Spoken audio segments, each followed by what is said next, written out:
안녕하세요. 저는 금쪽 같은 아들을 잃고 그 슬픔을 극복해 나가고 있는 70대 여자입니다. 하지만 저보다도 더 마음이 아픈 건 하늘나라에 있는 저희 아들일 거라고 생각해요. 저희 아들은 세상을 떠나기 전에 7년 동안 같이 살았던 며느리의 끔찍한 비밀을 알게 되었거든요. 하늘나라에 있는 저희 아들이 속이 시원했으면 좋겠다는 마음에 이렇게 여러 사람들이 보는 유튜브에 사연을 보내게 되었어요. 그럼 이야기를 한번 시작해 보도록 하겠습니다. 벌써 50년도 더 지난 일이네요. 저는 20대 초반에 건설 현장에서 일하던 남편과 결혼을 하게 되었어요. 그리고 결혼하고 1년 만에 딸을 낳게 되었죠. 그런데 저희 시모는 제가 딸을 낳은 게 마음에 안 들었는지 자꾸만 구박을 하더라고요. 아유, 왜 하필이면 아무짝에도 쓸모없는 딸을 낳았어? 여자가 시집을 왔으면 떡두꺼비 같은 아들 하나 낳아야 될 거 아니야? 아유, 넌 날 좀 보고 배워라. 난 아들만 넷이나 낳았다. 난 이렇게 쉽게 하는 걸 넌 왜 그렇게 못해? 처대로 딸을 낳았다는 이유 하나만으로 시모의 구박이 계속됐습니다. 사실 남편은 장남도 아니었는데 장남인 시숙이 결혼을 했다가 형님이었던 사람이 시모의 시집살이를 못 버티고 도망가 버렸거든요. 그 때문에 시모가 둘째 며느리인 저한테 아들을 낳으라고 강요하는 거였어요. 저는 시댁에 갈 때마다 시모의 잔소리 때문에 머리가 아주 돌아버리는 줄 알았습니다. 그런데 그 와중에 저희 시아버지가 보약 한 채를 지어주시더군요. 며느라, 네 시애미 때문에 마음고생이 많지? 그렇게 아들이 가지고 싶으면 몸에 좋은 거라도 하나 해주고 얘기를 하든가. 도대체 왜 저러는지 나도 모르겠구나. 그나저나 이거 내가 한약방에서 지어온 보약이다. 효과가 있을지 모르겠지만 이걸 먹으면 아들을 낳을 수 있다고 하더구나. 그러니까 입에 쓰더라도 잘 챙겨 먹으려무나. 그나마 제가 시모의 구박을 버틸 수 있었던 건 저희 남편과 시아버지 덕분이었어요. 그런데 그런 상황 속에서도 아들을 가지긴커녕 둘째 임신 자체가 되질 않으니 너무 힘들더라고요. 딸을 낳고 5년이 지났는데도 애가 들어설 기미를 안 보이니까 저는 그만 절망하고 말았습니다. 여보, 왜 나한텐 둘째가 안 생기는 걸까? 남들은 셋도 낳고 넷도 낳는데 왜 난 한 명 낳고 끝이냐고. 아들이 아니어도 좋으니까 우리 딸한테 동생 하나 만들어주고 싶었는데 아무래도 내가 전생에 지은 죄가 많은가 봐. 그래서 삼신할미가 우리한테 애를 내려주지 않는 건가 봐.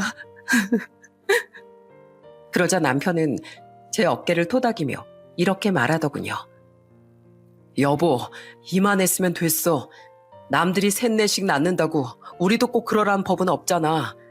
우리 어머니가 아들 낳으라고 잔소리 하시는 건 내가 어떻게든 막아볼게. 그러니까 우리 현숙이 하나만 잘 키우자. 알았지? 저는 그렇게 남편의 위로 속에서 결국 둘째를 낳는 걸 포기하고 말았답니다. 그리고 시모가 잔소리를 하든 말든 무시했어요. 그런데 사람이 마음이 편해지니까 몸도 건강해져서 그런 걸까요? 그렇게 바랄 땐 안 생기던 둘째가 임신을 포기하고 나니 떡하니 들어서게 된 겁니다. 게다가 저희 둘째 아이는 시모가 그렇게 바라고도 바라던 아들이었어요. 제가 아들을 낳고 나자 시모가 대놓고 저희 아들만 편애하기 시작했어요. 하루는 시댁에 갔는데 시모가 저희 아들한테만 새 옷을 주는 거예요. 제가 왜 아들만 주냐고 한마디 하자 시모가 이러더군요. 참나, 여자애가 이런 새 옷이 왜 필요해? 아무거나 주워 입으면 되지. 우리 종순 우리 집안 대를 이을 손주니까 옷 하나를 입혀도 이렇게 예쁜 걸로 입혀야 돼. 우리 현숙이는 어머님 손녀딸 아니에요? 어머님이 이러실 때마다 저 어린애가 얼마나 상처를 받겠어요. 제발 애들한테 대놓고 차별 좀 하지 마세요. 그러자 옆에 있던 저희 시아버지가 혀를 끌끌 차시더군요. 아유, 저 옆편에 또 저러네. 맏며느리한테 그렇게 시집살이 시키다가 도망가게 해놓고선 이젠 둘째 며느리까지 도망가게 할 셈이야? 하지 말라면 좀 하지 말어. 얘 며느라, 그러지 말고 나랑 지금 시장에 같이 가자꾸나. 현숙이 옷은 내가 사주마. 그렇게 저는 딸을 데리고 시아버지와 함께 시장에 갔습니다. 시아버진 저희 딸이 서운해할까봐 예쁜 원피스를 2벌이나 사주시더군요. 그런데 아무리 저희 시아버지가 옆에서 뭐라고 하셔도 시모의 차별은 끊이지 않았어요. 한 번은 시댁에 가서 다 같이 밥을 먹고 있었는데 저희 딸이 고기 반찬을 집어 먹으려고 하니까 시모가 저희 딸 손을 탁 치는 거예요. 아유, 그거 얼마 되지도 않는 거 홀랑 집어가? 여기 나물도 많고 김치도 있는데 그거랑 먹으면 되지. 왜 우리 손주 반찬을 탐내? 그런데 그때였어요. 어느새 7살이 된 저희 아들이 시모한테 이러더라고요. 할머니, 우리 누나도 고기 좋아해요. 그리고 원래 반찬은 다 같이 나눠 먹는 거랬어요. 누가 그래? 네 엄마가 그러든?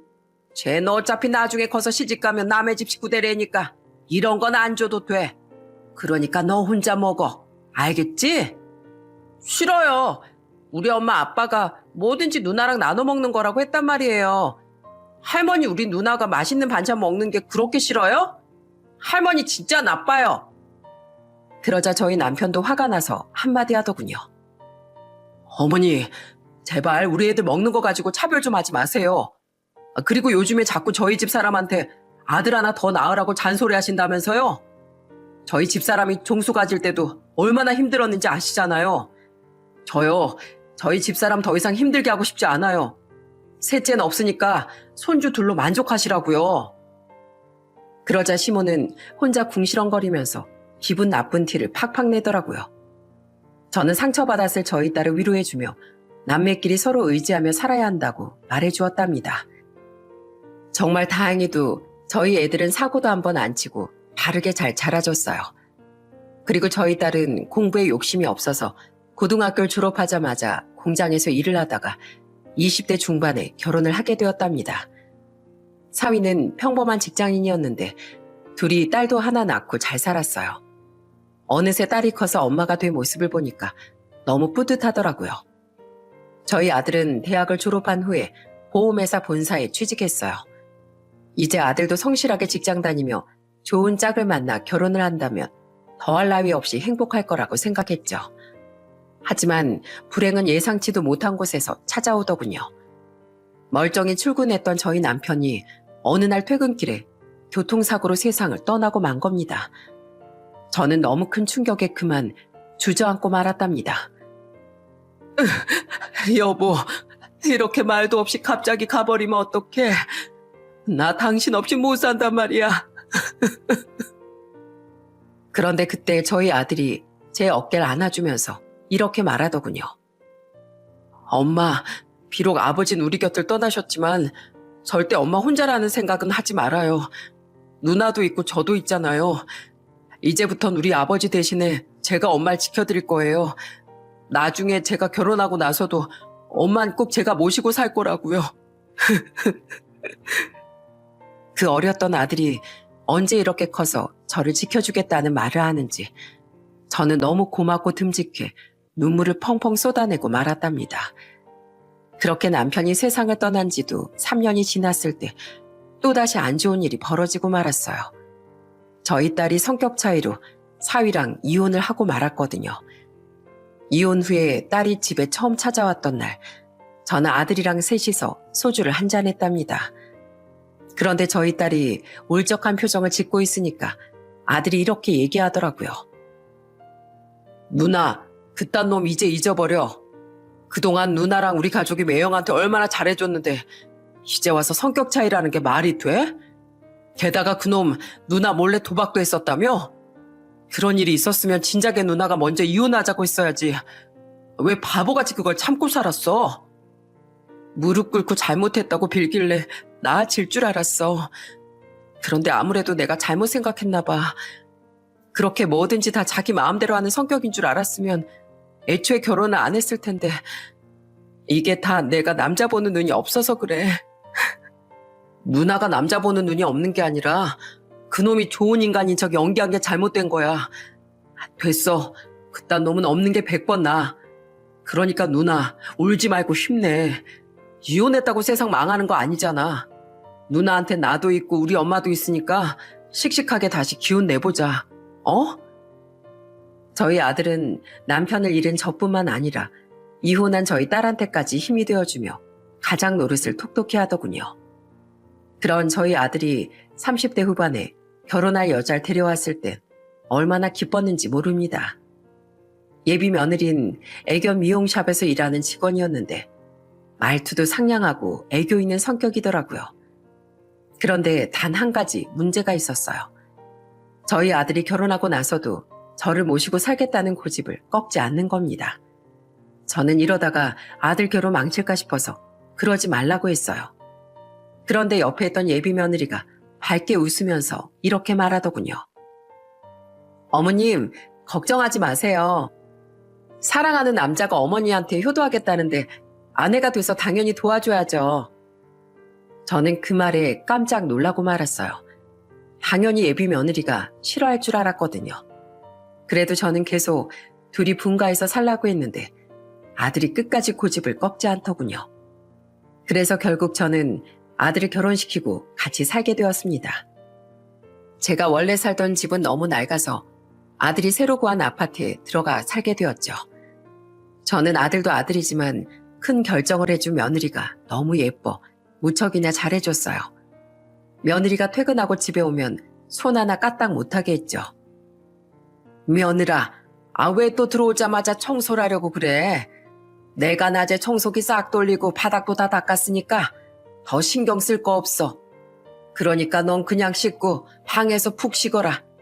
일하느라 피곤할 텐데 집안일까지 신경 쓰게 할 수는 없지 않니? 에이, 어머님, 그래도 그건 아니죠.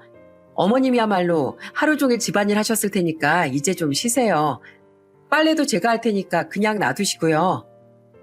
세상에 결혼하자마자 시어머니를 모시고 사는 것도 대단한데 집안일까지 굳이 나서서 하겠다는 걸 보니까 너무 미안하고 기특하더라고요. 그래서 저는 최대한 며느리가 불편하지 않게 배려하려고 노력했답니다. 주말이 되면 약속이 없어도 일부러 밖에 나가 돌아다니다 저녁 늦게 들어오기도 했어요. 그런데 며느린 걱정하는 표정으로 저에게 이렇게 말하더군요. 어머님, 진짜 약속이 있어서 나갔다 오신 거 맞아요? 괜히 저희들이 오붓하게 있으라고 자리 비워주신 거 아니죠? 저번에도 밖에서 시간 때운다고 마트만 몇 시간씩 돌아다니셨던 거 다 알아요.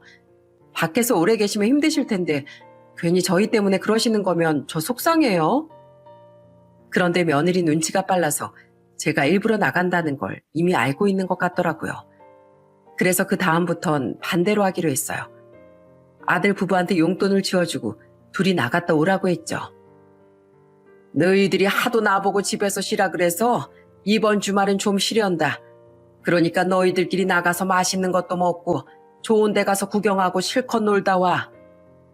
그러자 며느리는 어쩔 수 없다는 듯 저희 아들이랑 나가선 저녁에 집에 오면서 저 먹으라고 맛있는 간식까지 사오더군요.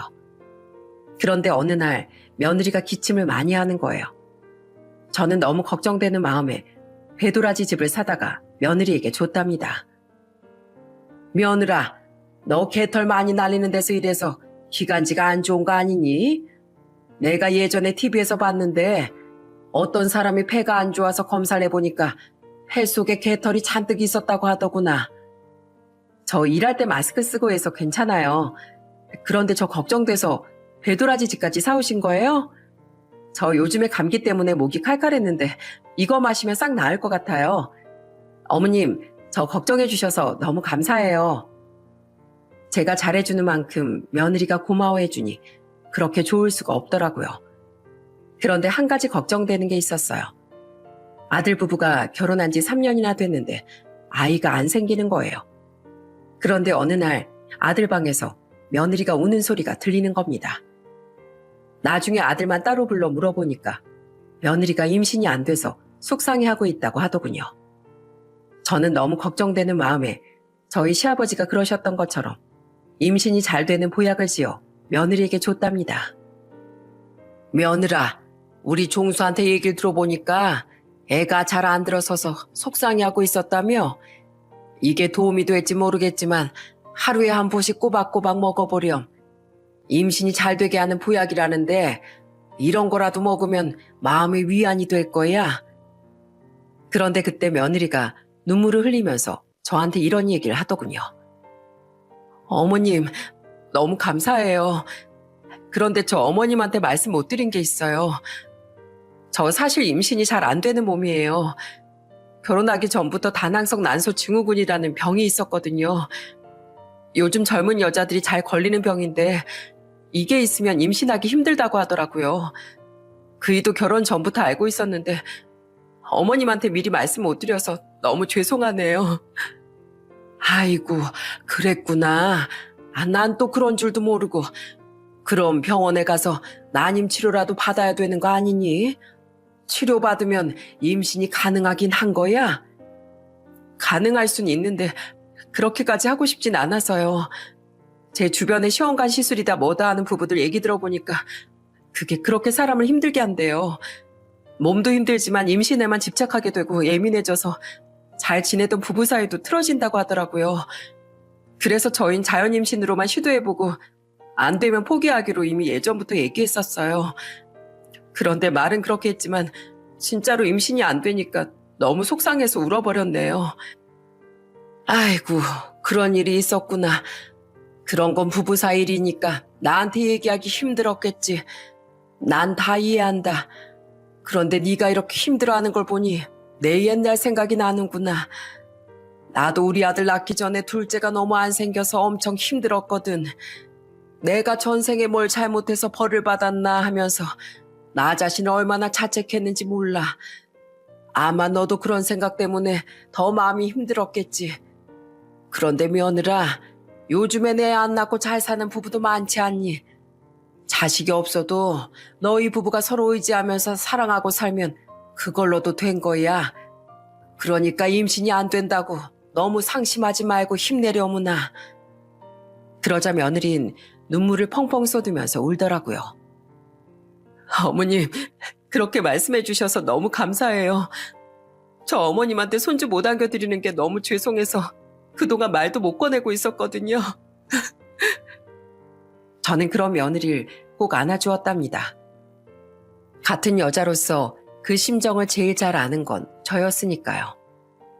그런데 얼마 후 저희 아들이 며느리에게 기분 전환을 시켜주겠다며 애견 미용샵을 떡하니 차려주더군요. 저랑 저희 딸은 며느리의 애견 미용샵 오픈날에 놀러가 응원을 해줬답니다. 이야, 올케 너무 예쁘게 잘 꾸며놨다. 이제 올케 사장님이네. 나도 내 친구들 중에 개 키우는 애들 있으면 올케네 샵에서 미용하라고 해야 될까 봐. 그럼 너무 좋죠. 형님 친구분들 손님으로 오시면 제가 할인 많이 해드릴게요. 그날 저희 가족은 밖에서 외식도 하며 즐거운 시간을 보냈답니다. 그렇게 저희 며느린 애견 미용샵을 운영하며 임신에 대한 부담은 버리고 다시 웃음을 되찾게 되었어요. 하지만 그렇게 밝고 착하던 며느리도 변하는 순간이 오더군요. 며느리가 아들이랑 결혼한 지 5년이 좀 넘었을 때부터 행동이 이상해지기 시작했어요. 자꾸 미용 예약이 많다며 집에 늦게 들어오는 겁니다. 일이야 바쁠 수 있으니까 그렇다 치는데 주말에도 약속이 정말 많은 것 같더군요. 하루는 제가 주말에 며느리가 좋아하는 동태찌개를 끓여준 적이 있었어요. 며느라, 너 예전에 내가 끓인 동태찌개만 있으면 밥을 2그릇씩 먹었지 않니? 생각해보니 최근에 끓여준 적이 없는 것 같아서 오늘 특별히 끓여봤어. 밥 떠줄 테니까 얼른 와서 먹거라. 그런데 며느린 저를 힐끗 한번 쳐다보더니 고개를 다시 돌리고선 이렇게 말하더라고요. 어머님, 저 오늘 약속 있어요. 그리고 언제적 동태찌개예요. 외출해야 되는데 옷에 비린내 배잖아요. 뭐? 또 나간다고? 너 지난주 주말에도 이틀 내내 밖에 있다 오더니 이번 주에도 약속이 있는 거야? 왜요?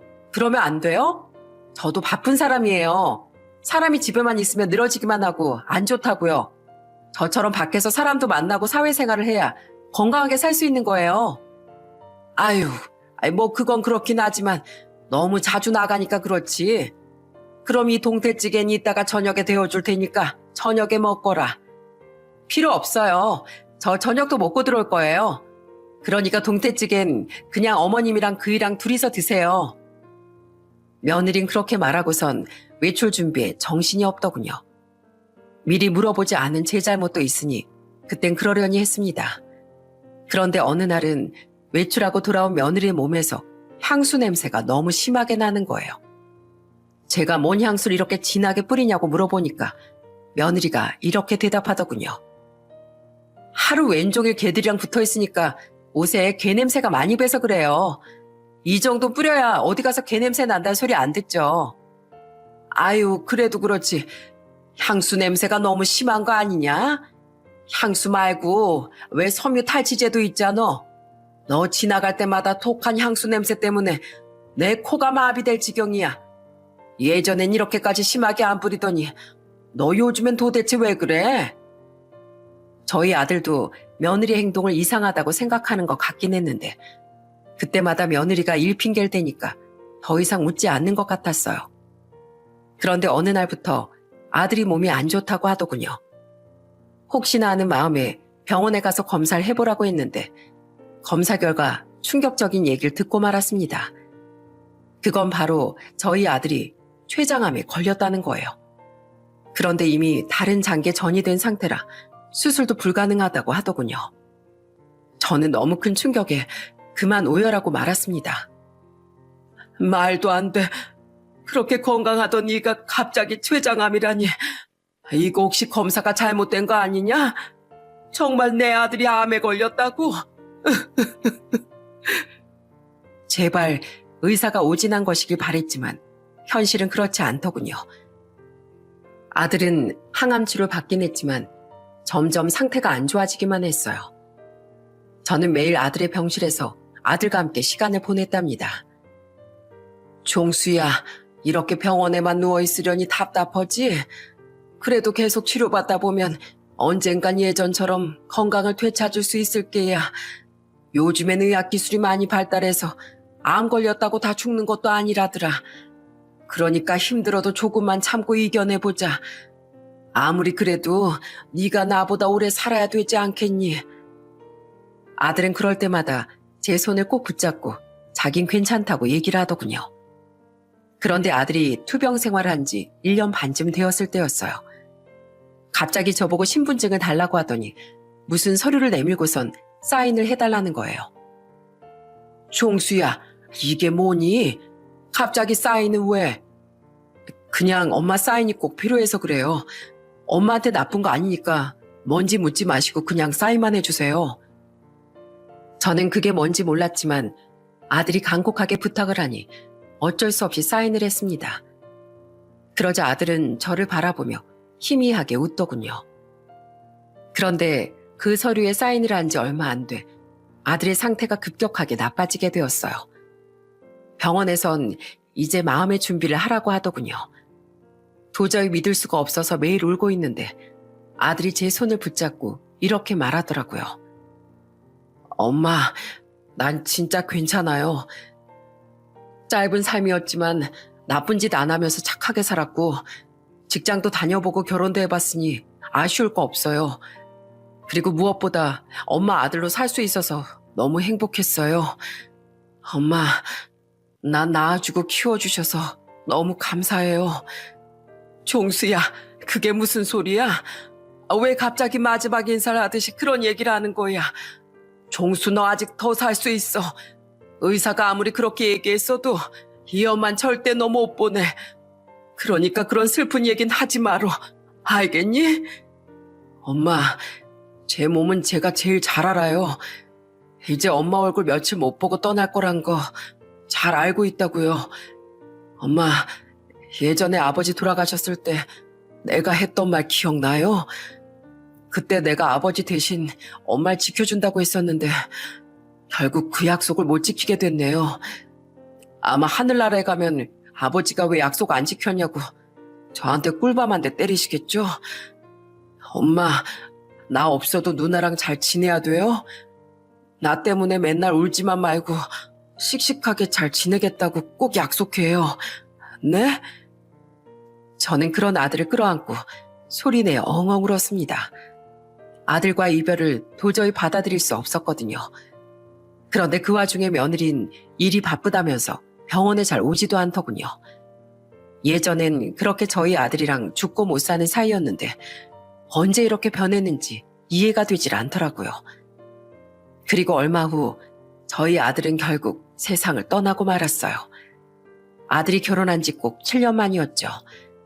저는 남편을 잃었을 때보다 더 큰 아픔에 장례식장에서 땅을 치며 통곡을 했습니다. 아이고, 우리 불쌍한 종수야. 아직 창창한 나이에 이렇게 가버리다니. 하늘이 너무 야속하구나. 너 혼자 그렇게 가버리지 말고 차라리 엄마도 데려가지 그랬니? 그런데 장례식장에서 한참 울고 있던 그때 처음 보는 남자가 저한테 다가와 이렇게 말하더군요. 어머님, 안녕하세요. 저는 김 과장님 직장 동료 장대식이라고 합니다. 저희 김 과장님이 이렇게 일찍 떠날 분이 아니었는데 마음이 많이 힘드시죠? 제가 어떻게 위로의 말씀을 드려야 될지 모르겠네요. 제 아들과 비슷한 또래로 보이는 그 남자가 그렇게 얘기하자 가슴이 찢어지는 것 같더군요. 저희 아들도 이렇게 번듯하게 살아있을 수 있었는데 왜 그런 병에 걸려 젊은 나이에 생을 마감하고 만 건지 너무 억울했어요. 장례식을 치르는 내내 저희 아들을 일찍 데려간 하늘을 원망하고 또 원망했답니다. 그런데 장례식 마지막 날 아들을 화장하고 화장터에서 나오는 길이었어요. 장례식장에서 눈물 한 방울 안 흘리던 며느리가 갑자기 표독스러운 표정을 지으며 저한테 이러는 겁니다. 어머님, 설마 다시 집으로 돌아가실 건 아니죠? 이제 그이도 죽었는데 제가 계속 어머님 모시고 살 필요 없잖아요. 이젠 어머님이랑 저랑 남남이니까 방은 비워주시죠? 저는 그 말을 듣고 기가 차서 아무 말도 안 나오더군요. 아들을 방금 잃은 사람한테 며느리란 인간이 그런 소리를 할 수가 있나요? 저는 너무 화가 나서 며느리에게 한마디 했답니다. 뭐? 남남? 여태까지 같이 살아놓고 내 아들이 죽으니까 갑자기 남남이라고? 넌 내 아들 장례식에서도 눈물 한 방울 안 흘리더니 이제 보니 정말 매정한 인간이었구나. 내가 언제 너보고 나 계속 모시고 살라고 했어? 네가 말 안 해도 내가 알아서 짐 싸서 나가려고 했어. 그런데 어떻게 자식 잃은 어미한테 다짜고짜 나가란 소리를 해?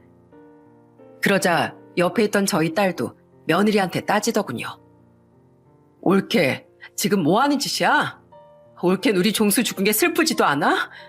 어떻게 며느리라는 인간이 시어머니한테 위로의 말 한마디 건네지 못할 망정 집에서 쫓아낼 생각부터 해. 올케 여태까지 우리 엄마랑 같이 살면서 계속 쫓아낼 기회만 엿보고 있었던 거야? 참나, 형님까지 왜 난리예요? 내가 뭐 틀린 말 했어요? 전엔 그 인간 때문에 어쩔 수 없이 모시고 살았지만 이제 그 인간도 없는데 제가 왜 어머님이랑 같이 살아야 되냐고요? 어차피 이제 남남이잖아요. 괜히 정 때문에 질질 끌지 말고 깔끔하게 정리하자고 얘기한 건데 뭐 문제 될 거 있어요? 원래 사람이 이렇게 끊을 땐 끊을 줄 알아야 되는 거예요. 뭐야? 옳게 지금 말 다 했어? 결혼 전엔 우리 엄마 모시고 사는 거 당연하게 생각하더니 이제 와서 짐짝 취급하는 거야?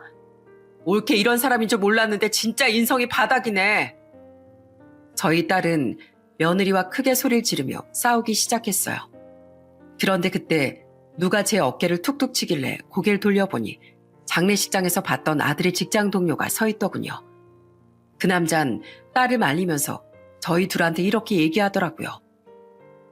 어머님, 여기서 이럴 게 아니라 저랑 어디 가서 얘기 좀 하시죠. 김 과장님 관련해서 중요하게 할 얘기가 있습니다. 저는 어리둥절했지만 중요한 얘기가 있다길래 그 남자를 따라 근처 카페로 갔어요.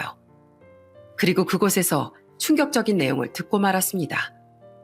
그 남자가 저한테 서류 봉투를 하나 주길래 열어봤더니 그 안에 아들의 사망보험 증권이 들어있는 거예요. 그런데 충격적이게도 그 사망보험금의 수익자가 제 이름으로 되어 있는 겁니다. 무슨 일인지 몰라 남자에게 묻자 이렇게 말을 하더군요. 어머님, 당황스러우시죠? 사실 김 과장님이 돌아가시기 전에 저한테 긴히 부탁하신 게 있습니다.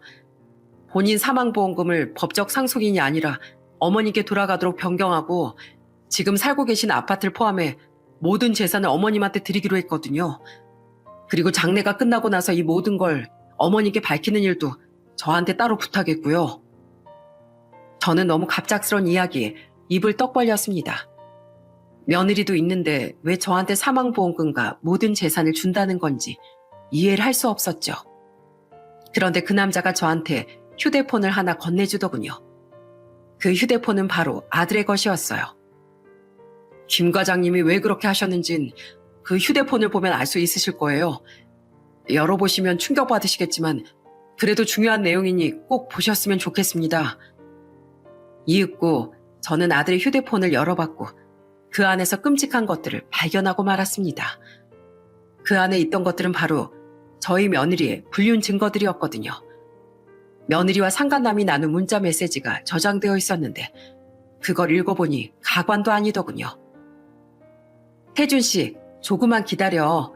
그 인간 이제 얼마 안 있으면 저 세상으로 떠나버릴 거야. 그때 되면 당당하게 우리 아들이랑 셋이 살자. 내가 이날을 얼마나 기다렸는지 알아? 나도 이날이 오기만을 하염없이 기다렸어.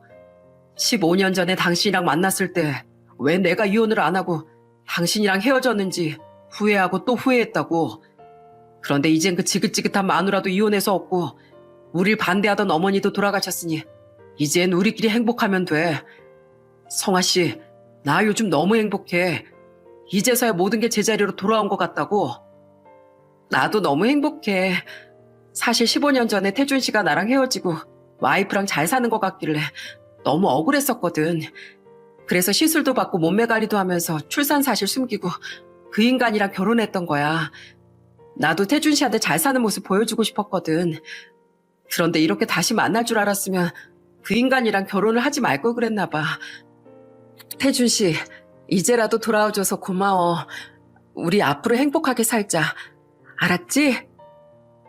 아들의 휴대폰을 살펴보니 며느리가 상간남이랑 찍은 사진들도 여러 장 들어있더군요. 게다가 중학생으로 보이는 남자아이 사진도 있었는데 눈매가 영락없이 며느리랑 똑같았어요. 너무 큰 충격에 손을 바들바들 떨고 있으니까 아들의 직장 동료가 저한테 이렇게 말하더군요. 네, 보시는 그대로입니다. 김 과장님 와이프라는 그 여자 15년 전에 유부남이랑 불륜으로 아이까지 낳았던 여자예요. 그런데 출산 사실을 숨기고 김 과장님이랑 결혼까지 한 거였고요. 김 과장님한테 들어보니까 그 여자가 결혼 전부터 병이 있어서 애를 낳기 힘든 몸이라고 했다면서요. 그런데 알고 보니까 그것도 다 사실이 아니더라고요. 임신을 해서 병원을 가면 출산 경험이 있다는 게 밝혀질까 봐 그래서 일부러 애를 가지지 않은 거였어요. 우리 불쌍한 김 과장님은 그것도 모르고 그 여자를 위로해준답시고 애견 미용샵까지 차려주신 거였고요. 말도 안 돼. 정말 이 사진 속 애가 우리 며느리 애라고요? 게다가 이 남자랑 지금 다시 만나고 있는 거고요. 예, 믿기지 않으시겠지만 사실입니다. 김 과장님도 이 사실을 알게 된 지 얼마 안 되셨어요. 우연히 병문안을 왔던 그 여자 휴대폰을 보게 됐는데 너무 큰 충격을 받아 저한테 뒷조사를 부탁하셨거든요. 알고 보니까 15년 전에 아들을 낳았을 때 상간남 본처는 임신이 어려운 상태였다고 하더라고요. 그래서 아들만 뺏기고 헤어지게 된 거예요. 그런데 남편이 밖에서 낳은 아이를 사랑으로 키울 수 있는 여자가 있을까요? 본처가 꾸역꾸역 결혼 생활을 하더니 결국엔 2년 전에 못 참고 이혼했다고 하더라고요. 그리고 상간남은 이혼하자마자 그 여자한테 연락을 한 거였고요. 내막을 알고 보니 우리 김 과장님은 이용만 당한 거였어요. 착해 보이고 성실하니까 속일 수 있다고 생각하고 결혼까지 한 거라고요. 어머니, 우리 김 과장님 억울해서 어떡해요? 원통해서 어떡하냐고요. 아들의 직장 동료는 눈물을 뚝뚝 흘리며 얘기를 하더군요. 저는 며느리가 15년 전에 출산을 했던 적이 있었던 것도 충격인데 그때 만났던 그 남자랑 다시 만나고 있다는 게 도저히 믿어지지 않았어요. 그런데 그때 옆에 있던 저희 딸이 얼굴이 시뻘개져서는 이렇게 말하더군요. 말도 안 돼. 어떻게 사람을 속여도 이렇게 속일 수가 있어? 어쩐지 오늘 다짜고짜 엄마 보고 집에서 나가라고 하는 게 이상하다 했어. 진작에 저랑 엄마한테 얘기했으면 그 인간을 가만 안 뒀을 거 아니에요. 그게 사실 김 과장님이 그걸 원하셨어요. 처음에 모든 사실을 알게 된 김 과장님이 그 여자한테 이혼을 요구했는데 어차피 곧 죽을 거 뭐하러 이혼하냐며 이혼을 안 해주겠다고 했다더군요. 아마 이혼을 하면 사망보험금과 유산을 못 받으니까 그런 거였겠죠. 그런데 이혼 소송을 하기엔 김 과장님 본인이 살 날이 얼마 안 남았다는 걸 알아서 포기하신 거예요. 소송이 끝나기도 전에 세상을 떠나버릴 게 분명했으니까요. 그래서 김 과장님이 어떻게든 복수하고 싶어서 사망보험금과 전 재산을 어머니께 드리기로 한 겁니다. 병원에 누워 계시는 김 과장님 대신에 제가 그 모든 일처리를 맡아서 했어요. 김 과장님은 저한테 정말 소중한 분이었거든요. 아들의 직장 동료는 한참이나 그렇게 흐느끼며 울더니 이렇게 말하더군요. 제가 회사에서 적응 못해서 따돌림 당할 때 처음으로 저에게 손 내밀어 준 사람이 바로 김 과장님이었어요.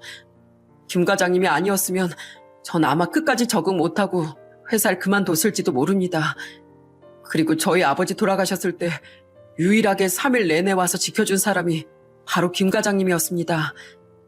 직장 동료지만 저한테 친구이자 형이나 마찬가지인 사람이었어요. 김 과장님이 이 모든 사실을 알고 나서 얼마나 서럽게 울었는 줄 아세요? 제가 그걸 지켜보면서 마음이 갈기갈기 찢어져서 어떻게든 의리를 지키고자 이렇게 도와준 겁니다. 참 어머니, 김 과장님이 영상을 하나 남기신 게 있는데 한번 봐주시겠어요? 아들의 직장 동료는 그렇게 말하고선 영상 하나를 틀어주더군요. 영상 속에선 아들이 진지한 표정으로 이렇게 말하기 시작했습니다. 저 김종수는 저희 사망보험금과 아파트를 비롯한 전 재산을 저희 어머니 김명순 여사님께 남깁니다. 어머니, 저 종수예요. 많이 놀라셨죠? 왜 제가 이 모든 걸 엄마한테 미리 말씀을 안 드렸는지 궁금하실 거예요. 제가 왜 그랬는지 아세요? 그건 제가 엄마를 너무 잘 알고 있기 때문이에요. 며느리가 그 못된 짓거리를 한 걸 알면 엄마가 가만 안 계실 텐데 엄마가 분노에 차서 며느리랑 몇 날 며칠 싸우다가 제가 그 사이에 세상을 떠나기라도 하면 안 되잖아요. 그럼 엄마가 저랑 남은 시간을 같이 못 보낸 걸 평생 후회하실 텐데 그렇게 되는 건 너무 싫어서 일부러 제가 얘기 안 했어요. 마지막까지 엄마랑 도란도란 얘기하며 좋은 기억만 남겨드리고 싶었거든요. 엄마, 아들이 좋은 여자랑 결혼해서 행복하게 오래오래 살아야 되는데 둘 다 못하게 돼서 너무 죄송해요. 그래도 하늘나라에 가선 아버지랑 같이 늘 엄마랑 누나를 지켜보며 살게요. 그러니까 너무 속상해하지 마시고 힘내세요. 엄마, 사랑해요. 저는 그 영상을 보고 눈물이 터져나와 엉엉 울고 말았답니다. 저희 딸도 옆에서 크게 소리내며 통곡을 하더군요. 그런 힘든 일이 있었는데도 엄마인 저를 위해 끝까지 숨긴 아들을 생각하자 가슴이 정말 찢어지는 것만 같았어요. 얘기를 들어보니까 아들은 철저하게 하려고 공증까지 다 받고 직장 동료 몇 명을 증인으로 세우기까지 했다네요. 저는 이 모든 사실을 알게 된 후 끓어오르는 분노를 참을 수가 없었습니다. 그래서 딸과 함께 집으로 쳐들어갔어요. 그런데 집 안에 들어가자 며느리가 뻔뻔하게 상간남이랑 같이 있더군요. 저는 며느리를 보자마자 소리를 빽 질렀습니다. 이 아이 천벌받을 못된 거사. 여기가 어디라고 감히 외간 남자 끌어들여? 네가 감히 내 아들을 7년 동안이나 속였다 이거지? 그래놓고 뻔뻔하게 저놈이랑 웃고 떠들어? 뭐야. 어머님, 이제 이 집에 오지 말라고 했잖아요. 제 말이 우스워요? 그래, 우습다. 사람 속이고 거짓말이나 일삼는 너 같은 것이 짓거리 말인데 그럼 우습지 안 우습냐? 너 15년 전에 낳은 아들도 있다며. 유부남이랑 불륜해서 애까지 낳은 주제에 내 아들이랑 결혼하니까 갑자기 애가 안 생기는 병에 걸렸니? 그러자 며느린 화들짝 놀라며 이렇게 소리치더군요. 그걸 어떻게 알았어요? 설마 그 인간이 죽기 전에 다 일러바친 거예요? 하여튼 죽으라면 조용히 죽지 왜 입을 나불거려서 이 사단을 만드나 몰라. 그래요, 나 아들 있는 여자예요. 그래서 이제 내 아들이랑 내가 사랑하는 남자랑 셋이서 살 거라고요. 그러니까 이제 남남된 아주만 이 집에서 나가요. 사과 한마디 없이 뻔뻔하게 나오는 며느리 보자 피가 거꾸로 솟는 느낌이 들더군요. 저는 그런 며느리에게 아들의 유언장을 보여주며 이렇게 말했습니다. 자, 봤지? 내 아들이 너 같은 것한텐 재산 한 푼 물려주기 싫어서 그 아픈 와중에도 이렇게 공증까지 받아왔단다. 지금 이 집에서 나가야 될 건 내가 아니라 바로 너야. 내 아들을 속여먹고 뒤에서 더러운 짓거리를 하고 다닌 주제에 어디서 내 아들 재산까지 넘봐?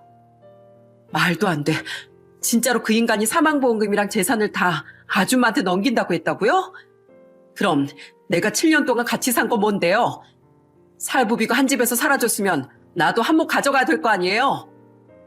그런데 그때 저희 딸이 소리 지르며 며느리의 머리채를 잡아채더군요. 야, 너 말 다 했냐?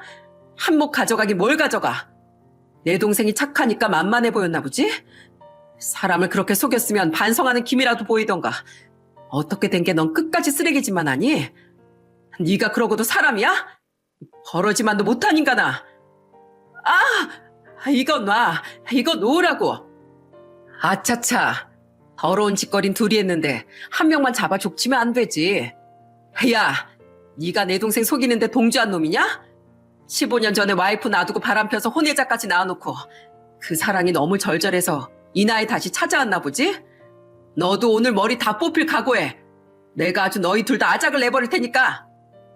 그러자 상간남이 저희 딸을 힘으로 밀어내며 소리를 지르더군요. 아이, 무식하게 왜 이래 정말? 어차피 내 아들 엄마가 이 사람이야. 당신이 뭔데 이래라 저래라 참견이야? 뭐? 참견? 그 앤 뭔 죄냐? 엄마 아빠가 둘 다 가정 버리고 바람피는 더러운 것들인데 뭘 보고 자라겠냐고? 자식을 낳았으면 모범이 될 생각을 해. 남의 눈에 피눈물 흘리게 하지 말고. 너희 오늘 아주 제삿날 될 각오해. 내가 아주 가만 안 둬. 저희 딸이 소리까지 지르면서 발광을 하자 며느린 상간남이랑 같이 현관문 밖으로 도망가 버리더군요. 저는 둘이 나가고 나서 너무 억울한 마음에 바닥에 주저앉아 펑펑 울었어요. 저희 딸도 방금 전까진 그렇게 소리 지르더니 저랑 껴안고서 계속 서럽게 울더라고요. 결국 저는 집에 있던 며느리의 짐을 사돈댁으로 다 보내버렸습니다. 생각해보니 사돈도 며느리의 출산 사실을 알고 있었을 텐데 온 가족이 다 짜고 저희 집을 속였다고 생각하니까 너무 괘씸하더라고요. 그런데 저희 아들이 당한 걸 생각하니 여기서 그만둘 순 없었어요. 그래서 저는 딸과 함께 며느리가 운영하는 애견 미용샵 앞에 플랜카드를 붙이고 시위를 하기 시작했습니다. 그러자 며느리가 저희한테 버럭 화를 내더군요. 아줌마, 미쳤어요? 남의 영업장 앞에서 이게 뭐 하는 짓이에요? 남의 장사 망하게 하려고 작정했어요? 그래, 작정했다. 내 아들은 죽었는데 너 같은 게 잘 먹고 잘 사는 꼴은 죽어도 못 보지? 저기요 손님, 여기 플랜카드 내용 보이시죠? 여기 사장이 저희 아들 7년간이나 속이고 저희 아들이 췌장암으로 죽어갈 때도 상간남이랑 더러운 짓거리나 하고 다니던 여자입니다. 이런 여자한테 소중한 반려견을 맡기고 싶으세요? 그러자 손님이 멈칫하더니 다시 되돌아가더군요. 그걸 보고 며느리가 발악을 하면서 소리쳤습니다. 진짜 왜 이래요? 자꾸 이러면 경찰에 신고해버릴 거예요? 왜 들어오던 손님을 내쫓고 난리냐고요? 요즘 사람들은 키우는 강아지도 가족으로 친다며? 너 같으면 소중한 가족을 너처럼 파렴치한 쓰레기한테 맡기고 싶겠냐? 가위질 하나 까딱 잘못하면 다칠 수도 있는 일인데 너 같은 것한테 어떻게 믿고 맡기겠냐고? 난 공공의 이익을 위해서라도 이렇게 해야겠으니 경찰에 신고할 테면 신고해보든가. 아이 진짜. 그래서 그 인간이 사망보험금이랑 전 재산 아줌마한테 다 준다고 했잖아요. 그럼 됐지 뭘 더 바래요? 나 이거 가만 못 있어요? 법적으로 소송해서 내가 받아야 할 재산 되찾을 거라고요. 하지만 며느리가 그러던지 말던지 저는 딸과 함께 시위를 계속했습니다. 처음엔 손님들이 아무것도 모르고 찾아왔었는데 시간이 지날수록 찾아오는 손님들이 줄더군요. 지나가는 사람들은 계속 수군거리고 간혹 쓰레기를 던지는 사람들도 있었어요. 그런데 그렇게 2주 정도 지나자 며느리가 더 이상 버티기 힘들었는지 비굴한 목소리로 이러더군요. 어머님, 알았으니까 제발 좀 그만해주세요. 저도 먹고는 살아야 될 거 아니에요. 할 줄 아는 게 이런 것밖에 없는데 일까지 못하게 하시면 어떡해요. 제가 다 잘못했으니까 제발 내일부터는 오지 마세요. 네? 내 아들은 억울하게 당하기만 하고 죽었는데 넌 고작 이주 당해놓고 앓는 소리가 나오냐? 네가 내 아들 속인 기간이 자그마치 7년이야, 7년. 너 같은 건 장사 망하고 길바닥에 나 앉아도 정신 못 차릴 인간이야. 그래도 산 사람은 살아야 될 거 아니에요. 제가 이렇게 무릎 꿇고 빌게요. 제발 이번 한 번만 봐주세요. 이만큼 했으면 됐잖아요. 이미 소문 다 나서 장사 잘 되긴 글렀다고요. 제가 하늘나라에 있는 그이한테 매일매일 사죄하며 살게요. 그러니까 제발 좀 돌아가 주세요. 네? 며느린 무릎 꿇고 울면서 빌었지만 저는 그 짓을 일주일 넘게 더 했답니다. 그리고 3주를 꽉 채우고서야 애교 미용샵에 발길을 끊었어요. 아마 진작에 소문이 다 나고도 남았을 거라 그 자리에서 계속 장사하긴 힘들 것 같더군요. 그 후 저는 매일 눈물로 지새며 아들의 유품을 정리하기 시작했어요. 그런데 아들 부부가 쓰던 침실을 정리하다가 어이없는 걸 발견했답니다. 며느리가 임신을 하기 싫어서 옷장 속에 꼭꼭 약을 숨겨놨더라고요. 그걸 보고 눈물이 쏙 들어가더니 호호수만 나왔어요. 며느린 저희 아들한테 출산 사실을 들키기 싫어서 애를 안 가진 거였는데 지금 생각해보니 그게 신의 한 수였더라고요. 만약에 저희 아들과의 사이에서 자식이 있었다면 아들의 재산이 온전히 저한테 올 수 없었을지도 모르니까요. 만약에 그랬다면 하늘나라에 있는 저희 아들이 너무 억울해서 눈물을 흘렸겠죠. 며느린 재산을 어떻게든 받으려고 법적으로 알아본 것 같던데 소용이 없었나 보더라고요. 애견 미용샵도 소문이 나서 더 이상 장사를 할 수 없어졌는지 석 달 만에 가게 정리하고 나가버렸어요.